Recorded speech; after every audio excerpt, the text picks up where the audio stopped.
Hey guys, welcome to Anime Bar. My name's Sterling and I'll be your bartender today. So sit back and let me entertain you.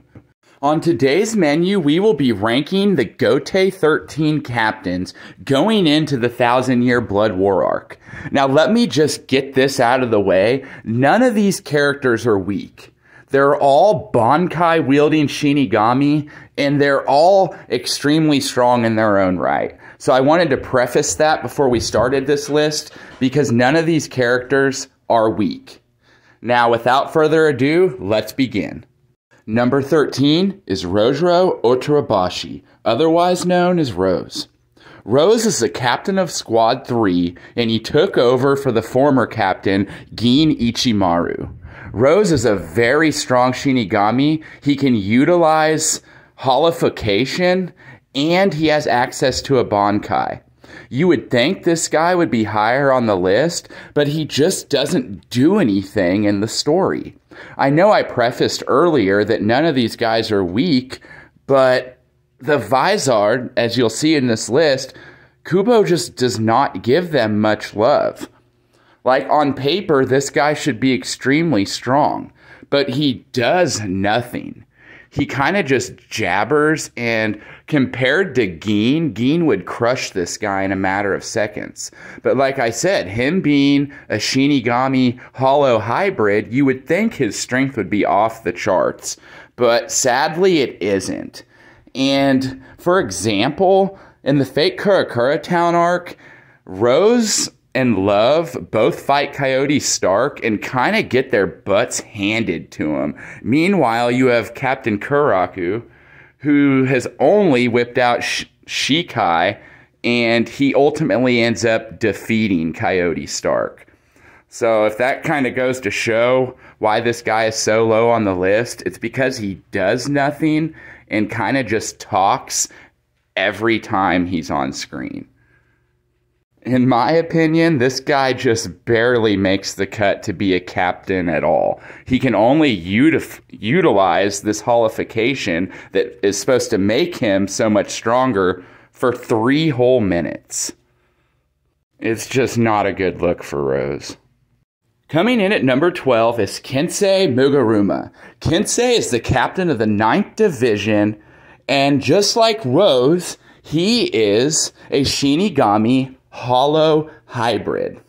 On paper, this guy should be extremely strong. But just like Rose, he kind of suffers from the lack of feats. He doesn't do much, and what he can be seen doing can kind of be held against him. Along with being able to utilize holification, he also can utilize a Bankai. But unfortunately, his Bankai is extremely underwhelming. And guys, I tried really hard when researching Kensei for this list, because I wanted him to be higher, but I just can't justify it. In the Fate Kurakura Town arc, he takes on Wonder Weiss, and it's kind of implied that he gets off-screened, because Wonder Weiss returns to fight Yamamoto, and Kensei isn't seen for the rest of the arc. Just like most of the Vizard, they're so hyped, and then they do nothing. I just couldn't put Kensei any higher than number 12.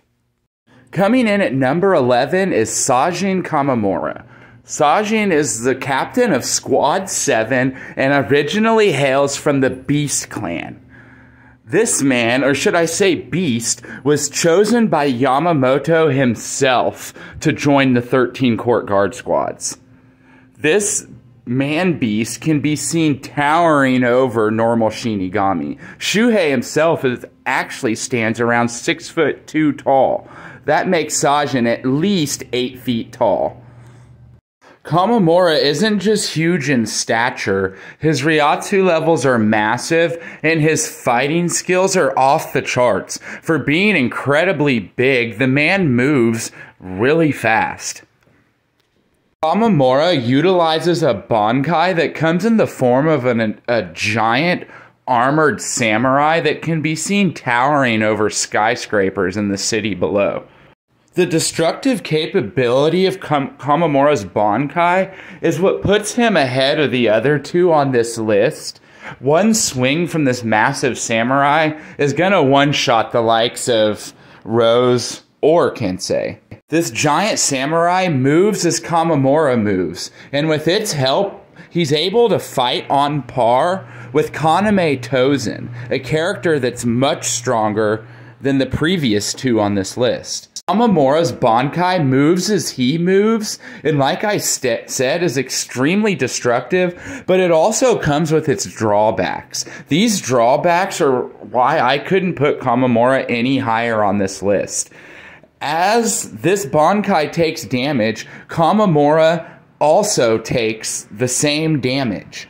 And although Sajin is extremely durable, his Bankai is almost like a giant target in some situations. It's a glaring weakness that enemies take advantage of time after time. There's a scene in the Fate Karakura Town arc where he's almost jobbing to a faction, and he's forced to use his Bankai. He ultimately wins without an issue, but it's still not a good look for Kamamura. Now, the next captain on this list is going to be a little bit controversial, but coming in at number 10 is Toshiro Hitsugaya. Ironically enough, Toshiro is the captain of Squad 10 and one of the youngest captains in Soul Society history. Now, before you go tearing my head off in the comments, keep in mind this is a list of captains going into the 1,000-Year Blood War. A lot of these characters get glow-ups in this upcoming arc that change their placing on this list. To be honest, many of these captains on this list are pretty interchangeable. Now, all that being said, Toshiro is an absolute genius, and his Ice Zanpakuto, Hirimaru, has potential to be one of the strongest in the series. His Bankai is even more formidable, giving him the power to manifest and control ice, often in the form of a giant ice dragon. The problem with Hitsugaya's Bankai is it has a lot of room to grow, and quite frankly, Toshiro has a lot of growing to do himself. His maturity level is pretty low due to the fact that he's so young, and he often makes questionable decisions in battle. It's really easy to get under Toshiro's skin, so with some of the simplest comments, you can get this guy riled up, and he's going to start making irrational decisions. So all that, combined with how he performed in the Fate Karakura Town arc, against the third-ranked Espada, Holly Bell, I just cannot put him any higher on this list. His strongest attack freezes Holly Bell for about 10 minutes. Luckily for Toshiro, he does get a power-up in this next upcoming arc, but until then, he can't be any higher than number 10. Coming in at number 9 is Captain of the 2nd Division, Soy Fawn. Now, a lot of you may have a problem with her being on this list at number 9, but go ahead and hear me out. She's actually the commander-in-chief of the Omnitsu Kido Stealth Force, making her one of the fastest and stealthiest characters in the entire Gotie 13. She's small in stature, but packs a massive punch. He knows every martial arts style in the entire Soul Society, and even some fighting styles from the living world. She's so adept at hand-to-hand combat that if she were to be disarmed and not have her Zanpakuto, she'd be able to still put up a decent fight against just about anyone. She's the closest thing to a shinobi that we see in the Gotie 13. She's a trained assassin, and she's trained to kill. She leads a group of trained assassins to boot. Now, speaking of Soy Fawn's Zanpakuto, her sword, Suzumebachi, follows the whole assassin theme that Soy Fawn has going on, because in its Shikai, it resembles a hornet stinger. And if she tags you twice with this stinger, you supposedly die. Now, I say supposedly because if you have higher spiritual pressure than Soy Fawn, you can negate the effects of this Shikai. But I don't think that the captains behind her on this list have the spiritual pressure to negate that Shikai. But the ones above her on this list definitely do. That being said, Soy Fawn's Bankai, Jakuho Raikobin, is one of the most destructive in the series. It's a giant missile launcher that creates almost like a nuclear-like blast. I don't think any of the captains prior to her on this list can create an attack with this much destructive capability, and quite honestly, I don't think they can tank it either. Now, I do want to address the elephant in the room. Soy Fawn is extremely immature, just like Toshiro, almost worse. She's extremely petty and can be seen not wanting to work with anyone. She doesn't work well at all with others. To the point where Hachi has to make a deal with her just to help her fight Baragon. Now, that being said, she does fight a stronger Espada than anyone previous on this list. So that does have to account for something. And finally, hear me out. She's more or less just a Yoruichi 2.0. I'm not saying she's as strong as Yoruichi, because Yoruichi is one of the strongest characters in the series. But she can utilize a form of Shunpo that's just a little bit weaker than Yoruichi's. But it makes her so much faster than the captains below her on this list that I don't really think they have a chance of even hitting her. That combined with her deadly Shikai is why she's ahead of them. If Soy Fawn could just mature a little bit and stop being so petty and make better decisions in battle, then she'd be an excellent, excellent captain. But until then, she can't be any higher than number 9. Coming in at number 8 on this list is captain of the 5th Division, Shinji Haruko. Shinji isn't just a captain, he's also the undisputed leader of the Visor. This makes him the strongest Shinigami Hollow hybrid other than the series' main protagonist, Ichigo Kurosaki. His power to mask time ratio seems to be higher than any of the other Visor, meaning he has most control out of any of them. Also meaning he has a higher Ryatsu level than any of the other Visor, and probably higher than any of the other captains prior to him on this list. The thing about Shinji, though, is he was already a formidable captain level character before even receiving the Holification upgrade. Shinji has the capability to use a Shikai that is stronger than most Soul Reaper's Bankais. And let me explain. Shinji's Shikai allows him to create almost like an upside down world. And no, I'm not talking about Stranger Things. What I mean is he can distort his opponent's perceptions and put everything into reverse. So what you're seeing coming at you is actually coming behind you. What you see coming atop you is actually coming below you. Everything's switched up. Now, it's not on the level of Aizen's Shikai, but it's pretty dang strong, and it helps propel Shinji all the way to number 8 on this list. Like I mentioned earlier, Shinji was a captain long before he received the Hollow upgrade, so he does have access to a Bankai. This Bankai he never reveals in the actual canon story, but in a light novel, it displays the ability to be able to turn enemy into friend and friend into enemy. So it's not necessarily a Bankai that he wants to go around using while his allies are around. But if Shinji's alone against an army of opponents, he's easily going to be able to take them down with this Bankai. It makes him an incredibly dangerous captain and very deserving for number 8 on this list. Coming in at number 7 on our list is Kenpachi Zaraki, captain of Squad 11. and one of the most brutal and strongest men in all of Soul Society. Kenpachi earned his captain rank by killing the previous captain at a very young age, might I add. A lot of you are probably wondering, why isn't he any higher on this list?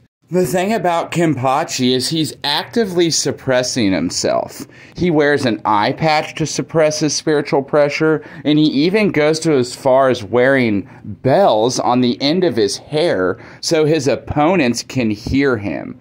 He wants his opponents to hear him so then he can actually have a good fight.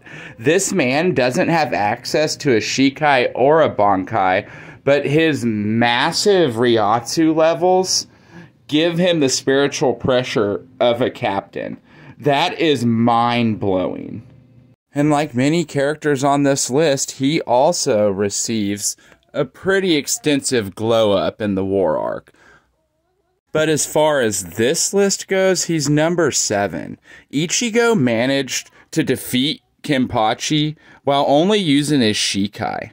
Now, that doesn't mean that Kenpachi is Shikai Ichigo level, because I'm aware that Zangetsu was amping Ichigo's spiritual pressure to the level of a captain, but it wouldn't have been as high as any of the captains on this list. Ichigo got lucky because Kenpachi was suppressing himself, or he would have completely murdered Ichigo. He just wanted a good fight. Same thing in Wako Mundo. He suppresses himself throughout the full fight, and when he decides to put 2 hands on his sword, he easily deals with his enemy. His potential is higher than anyone in the entire series, and like I said, he does receive a glow up in this arc, but until then, he has to remain number 7 on our list. Coming in at number 6 on our list is Byakuya Yaki, the captain of Squad 6, and the 28th head of the Kuchiki family, one of the 4 noble families of the Soul Society. This is the part of the list where we start getting into the real powerhouses of the Gotie 13. I wholeheartedly believe that he would defeat any captain prior to him on this list in battle. And yes, even Kenpachi. When it comes to Bankai and even Shikai, his are far more superior to anyone else prior to him on this list. Senbon Zakura and Senbon Zakura Kageyoshi are way too much for any of the prior captains on this list to deal with. They'd be ripped to shreds by Byakuya's thousands and thousands of cherry blossom-like blades. Byakuya is also pretty much a Kido master, and there's just a handful of people that can rival his speed in the entire series. Now, that being said, what Byakuya has going against him is his loss against Ichigo in the Soul Society. I know that Holified Ichigo is extremely powerful, but Byakuya had no business losing to him, and no one above him on this list would have lost to Holified Ichigo. But don't get it twisted, because Byakuya is one of the strongest captains of all time, and he deserves his spot on this list. Coming in at number 5 on our list is Jushiro Uchitake, the captain of Squad 13. A lot of people don't realize how much of a monster Jushiro actually is. He's one of the only dual Zanpakuto wielders in the series, and honestly, his Ryatsu levels are probably the highest in the entire series. We know Jushiro has a Bankai, but unfortunately we never get to see it, but I would imagine it's grossly strong. When Uchitake was in the Soul Reaper Academy, it was said that him and Karaku were going to go on to be the strongest Soul Reapers of all time. They were massive prodigies. Without getting into too many spoilers, Uchitake houses a certain something in his body that takes up almost all of his spiritual pressure. So even with that being said, he still has the access Ryatsu levels to be as strong as he is. It's kind of something, it's pretty crazy to wrap your mind around, to be honest. Jushiro is pretty much the ideal captain. When him and Karaku go up against Yamamoto, their 2 spiritual pressures combined, Yamamoto considers transcendent.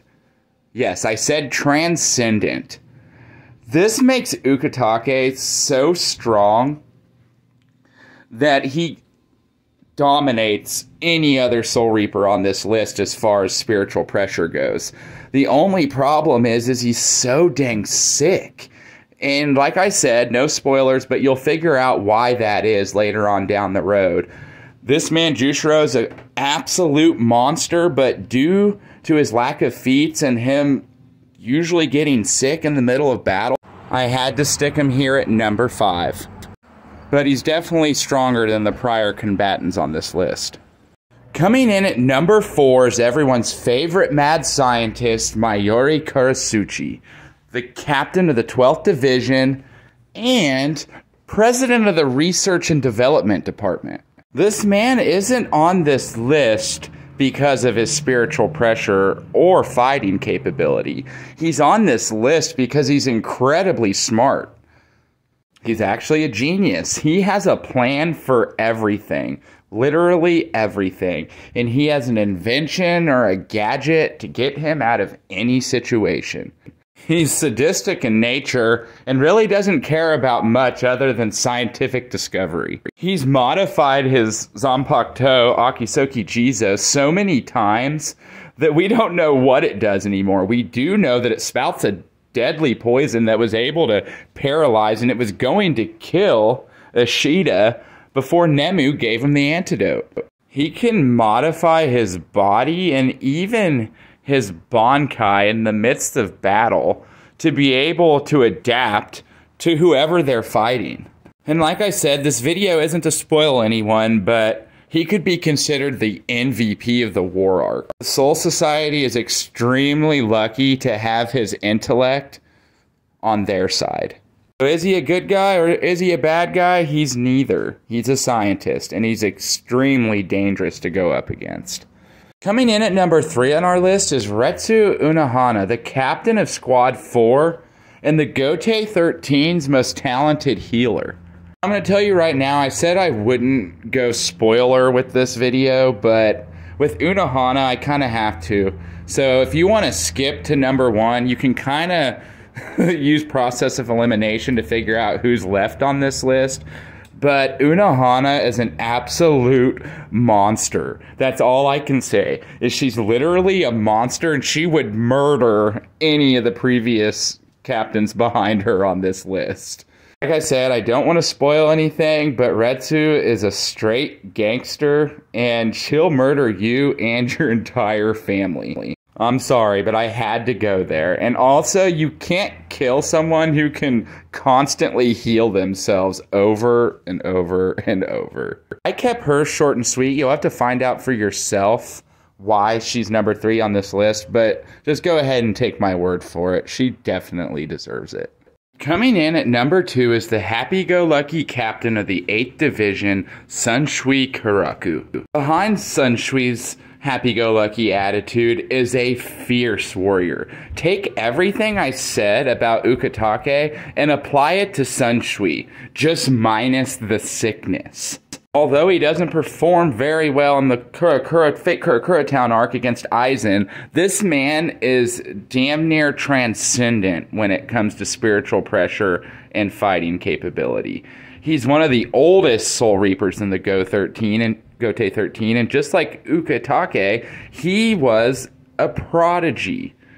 He is easily one of the strongest Soul Reapers in the gotie 13, and his Shikai forces you to have to follow the rules of children's games during the midst of battle. And I don't want to spoil anything, but believe me, his Bankai is on epic proportions. He totally deserves the number 2 spot, no questions asked whatsoever. Coming in at number 1 is captain of the 1st Division and undisputed leader of the gotie 13, Rusai Yamamoto. This old man, believe it or not, is the most brutal, scariest, and strongest Soul Reaper in the history of the Serete. He's over 1,000 years old, and he actually founded the gotie 13. His Zanpakuto, Ryojin Shika, as stated by Aizen, is the strongest Zanpakuto in Soul Society. If you don't believe me, ask Karaku and Uchitake, who were almost completely pissing down their legs at the sight of Yamamoto. And like I said, both of them together were considered transcendent. Yamamoto is transcendent. Like I said, in the fake Kurakura Town arc, Aizen had to come up with a contingency plan for him alone. Even with his Zanpakuto neutralized, he still almost obliterated Aizen and had his way with Wonder Weiss. When I say his Zanpakuto is strong, that's an understatement. It starts evaporating all the water in the Soul Society. It even makes Ice and Water Zanpakutos unusable just when he whips out his Bankai. He commands the respect of all the other captains and actually gives them orders on a day-to-day basis. If you take this old man at face value, you will die. He is easily #1 on this list, and it is undisputed. Yamamoto is pretty much the king of the Gotie 13. Nobody can challenge him at this point, and he is #1. Well, guys, there you have it. That is the ranking of captains going into the 1,000-Year Blood War arc. I didn't want to make this video spoiler heavy, but I had to at some points, and a lot of these captains can be interchangeable throughout this list. But I think it's a pretty solid one. I'd like to see what you guys think. I had so much fun making this list, and I'd like to hear in the comments below, what do you think of it? What's your ranking? Let's get the discussion going below and just enjoy the fact that Bleach is back. I wanted to drop this video as a little treat before this Monday's episode. So guys, Bleach is back and better than ever. Until the next one, peace out.